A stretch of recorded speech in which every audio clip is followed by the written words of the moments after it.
Boa noite. Começamos mais uma edição de Os Analistas.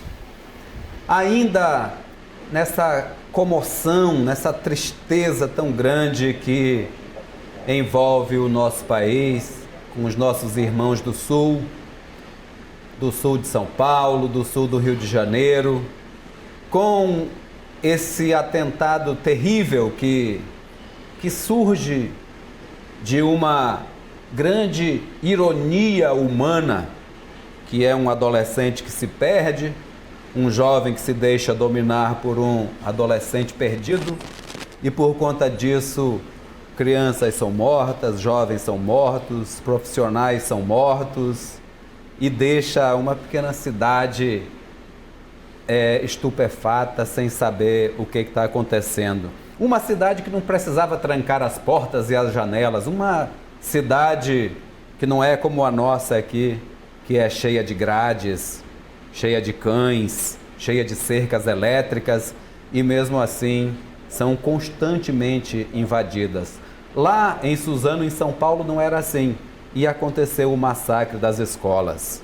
Lá no Rio de Janeiro, completou ontem um ano que foi morta a vereadora Marielle, morta por pistoleiros, por homens, crime de encomenda, porque ela defendia pessoas comuns que não têm acesso aos aparelhos do Estado, que não têm acesso a advogados, que não têm acesso aos serviços básicos como água, esgoto, e tudo isso fere o coração, a dignidade e os direitos mais básicos que todos nós deveríamos ter, que é o mínimo para nos tornar dignos da nossa qualidade de seres humanos, de cidadãos, de gente que cumpre com suas obrigações em um Estado, em uma nação que é frequentemente injusta com os seus indivíduos. Hoje nós vamos falar sobre isso com uma pessoa que vive 24 horas a questão dos direitos humanos, da negação de direitos, principalmente, às populações mais sofredoras, que têm menos acesso àquilo que deveria ser provido pela nação, pelo Estado, pelo município. Recebemos hoje Rafael Silva, que é presidente da Comissão de Direitos Humanos da Ordem dos Advogados do Maranhão. Rafael, muito obrigado, é um prazer recebê-lo pela primeira vez aqui nos Analistas. É um prazer estar aqui nos Analistas, boa noite a todas, boa noite a todos. Natanael, desculpa, eu me estendi um pouco hoje, como você é pai, né? Isso deixa a gente indignado. Ainda faltou um detalhe aí, Geraldo, é que hoje, depois do massacre lá, dessa barbárie, pessoas indo no Instagram dos que cometeram aquela barbaridade e deixando mensagem de apoio, dizendo que aprovava que um dia vai fazer a mesma coisa, que é isso, que o bullying deixa marcas, que só a bala resolve. Quer dizer, eu ia até fazer uma postagem hoje, né, sobre isso, porque o problema, Geraldo, é quando se defende ideologias, né, e não se mantém o limite do respeito. Então, assim, tudo isso é um sentimento que está, assim, parece que as pessoas não dão conta do que plantaram um discurso na época de campanha e pré-campanha de armar a população contra o bandido, que a violência se combate com a violência. E uma arma é uma arma em qualquer lugar do mundo. Então, assim, encoraja pessoas, amedronta pessoas, tira a vida de pessoas, desperta curiosidade em crianças, né? Dá um sentimento de revanchismo numa briga familiar, uma mulher já indefesa, de repente uma situação de agressão do marido pega e já comete outra tragédia. Então, assim, quando o sentimento global é desarmar, né, a gente vem com um retrocesso de armar a população. E armar a população tem consequências como essa, porque a facilidade gera isso, Geraldo. E os caras, além da arma de fogo, usaram coisas cruéis, machadinha, arco e flecha, o besta, que é uma arma violentíssima. Como é que você vê isso, Rafael? Essa coisa desesperadora, porque não eram bandidos, eram pessoas comuns, não eram assaltantes. Como é que a gente entende isso na nossa comunidade? Isso é primeiro uma tragédia, né? algo assim absolutamente triste, que abala todos nós. A gente pensa porque o estarrecedor exatamente porque são pessoas que não tinham, vamos dizer assim, nenhum perfil, inclusive de famílias comuns, como as nossas. Exato. Que devem estar sofrendo muito também, e devem estar muito surpresas com isso.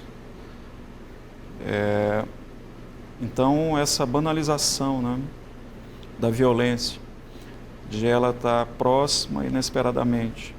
E como é que nós vamos lidar com isso, né? Porque aí inicia uma série de discursos que, aliás, vêm buscando se colocar cada vez mais na cena pública, que é a ideia de que você combate coisas que nós não queremos com coisas tão ruins quanto. Né? Então, é você se transformar em algo tão pejorativo e tão violento quanto a violência que você quer combater. Ou seja, é um discurso, na verdade, de proliferação da violência, considerando que existiriam aquelas pessoas do bem a cometer violências terríveis contra pessoas do mal cometendo violências terríveis. Ou seja, a generalização da violência como um discurso de combatê-la. É um contrassenso lógico e, evidentemente, é um discurso que não se sustenta em qualquer tipo de avaliação técnica sobre os efeitos, por exemplo, de uma proliferação de armamentos na sociedade. Ele não se sustenta, ele só se sustenta numa lógica que é efetivamente uma lógica de alimentar ódio. É uma lógica de pura destruição, não é uma lógica de construção. Porque a grande dificuldade que nós temos é exatamente que o caminho que nós temos a percorrer para lidar com situações dessa natureza é um caminho mais difícil. Porque o caminho da construção ele é sempre mais difícil. É muito mais difícil destruir coisas do que construir. Muito mais fácil, né? Muito mais fácil destruir coisas do que construir. Exato, do que construir. Né?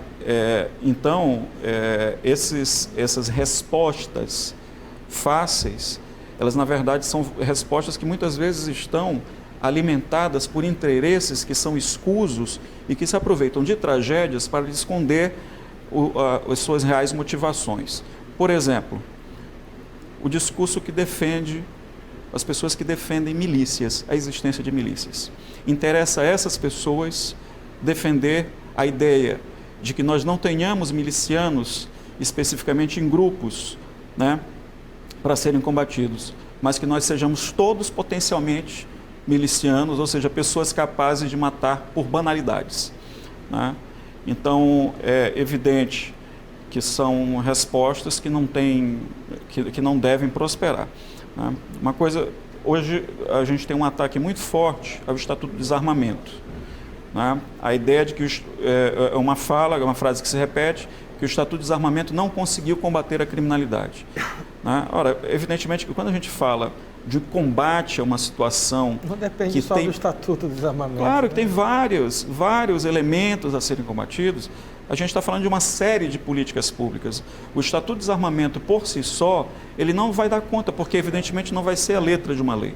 Mas, desde a publicação do Estatuto do Desarmamento, nós temos poupadas mais de 130 mil vidas que a promulgação do Estatuto do Desarmamento, né, é a primeira vez na história em que nós tivemos uma mudança na curva ascendente de mortes violentas por arma de fogo, foi a partir do Estatuto do Desarmamento.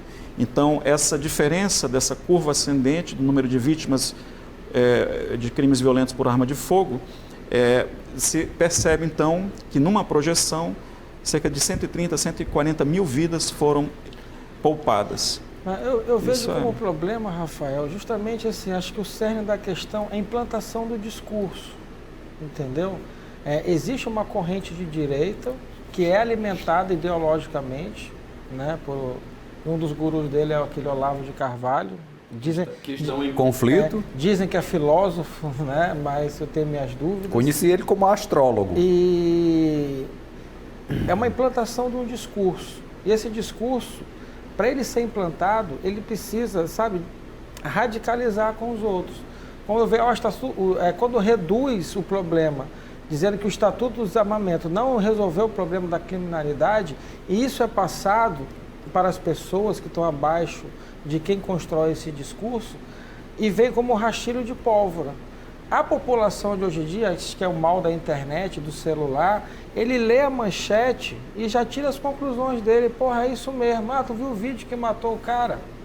Então, assim, a partir disso ali, para você conseguir tirar e explicar de fato o que aconteceu, explicar de fato que o Estatuto de Desarmamento sozinho não vai resolver o problema da violência no país, que vai resolver ações de esporte, de cultura, de cidadania, educação, né? O desarmamento auxiliando isso, é um conjunto de ações que o Estado deve chegar junto da sociedade, que vai resolver. E ele não vai resolver por completo, porque assim, é a cultura da humanidade, sempre vai existir, claro, o bandido, mas a gente pode diminuir que entre mais pessoas para esse mundo, trabalhando os jovens com esporte, educando a população para fazer isso. E eu vejo um problema claro disso, que é o quê? Que a população, sabe, quer pegar tudo mastigado e absorve aquilo ali, pronto, não vai atrás do que é o correto, não se aprofunda na notícia. Né, Geraldo? É o que a gente fala aqui no meio, é checar as fontes, né? Checar o outro lado, checar com critério, ver se é isso mesmo, estudar dados, não. Aí vem tudo mastigado. E eu vejo como maldade isso, Rafael, porque quando você tenta doutrinar a população de maneira equivocada, como essa, é um crime como acontece hoje. O reflexo desses dois jovens que atiraram lá são doutrinas erradas, né? Os pais deixaram mergulhar no mundo de videogame, de violência, baseado, achar que o país está um novo momento, que essa coisa de armar a população, ela é real, ela é fácil, e faz uma tragédia dessa. E eu vejo, assim, o que mais me assusta é que para essa corrente de direita é a banalização, Geraldo. Entendeu? Mas pelo menos não percorre toda. O Rodrigo Maia, que na minha visão é uma pessoa que tem um pensamento de direita, sim, ele deu uma tacada bonita ontem. Você viu, Rafael? Ele dizendo, eu espero que a partir disso não venham se pedir que arme o professor. Ele falou coisas muito corretas. Monopólio da violência do Estado, nós não podemos achar que armar a população é uma forma de diminuir a violência. O que vai acontecer são mais mortes, claro, evidentemente mais mortes banais. Né? Então, quer dizer, isso não é efetivamente o tipo de resposta. Agora, existe muita coisa, né? Porque a gente reduziu a pauta da segurança pública ao armamento. Né? E isso é um reducionismo conceitual, é um reducionismo ético, é um reducionismo jurídico, é um reducionismo até mesmo do valor da vida, né? Porque ele parte do pressuposto de que aquela pessoa que tenha sido sequer suspeita de ter cometido um crime, ela tem que ser eliminada. E é claro que a gente está falando de pessoas que sejam pobres, porque existe um recorte desses sujeitos que podem ser, né, eliminados, que é um recorte, evidentemente, de classe, são jovens negros da periferia, especialmente, são esses que têm essas vidas, que são vidas como se não valessem nada, né? São vidas supérfluas, são vidas descartáveis, né? Então, é contra esses, é sempre, afinal de contas, todos esses discursos de embrutecimento, eles sempre se abatem sobre as mesmas camadas da população que são historicamente excluídas, né? São negros, são homossexuais, são mulheres, são sempre os mesmos setores que sofrem essa brutalidade dessa violência, né? Então, quando a gente pensa nessas medidas, é necessário pensar efetivamente sobre quem são essas pessoas sobre as quais recairão os seus piores efeitos, né? Então, isso acho que é suficiente para ver que o caminho não é por aí. Eu quero levantar uma questão que envolve isso bem aí. Mas no segundo. Só para finalizar, eu acho que o caminho, sabe, eu como profissional de comunicação e estudioso de comunicação, eu acho que o caminho é uma melhor comunicação, Geraldo. Sempre. A comunicação ali acho que tem um papel fundamental em de informar o correto. E quem se propõe a reproduzir discursos, que procurem analisar o discurso corretamente, né, com os prós e os contras, para não sair disseminando coisa que infelizmente resulta em tragédias como essa. Já nos ensinou o velho Habermas que a comunicação é o espírito da coisa. A gente volta já já para o segundo bloco do programa.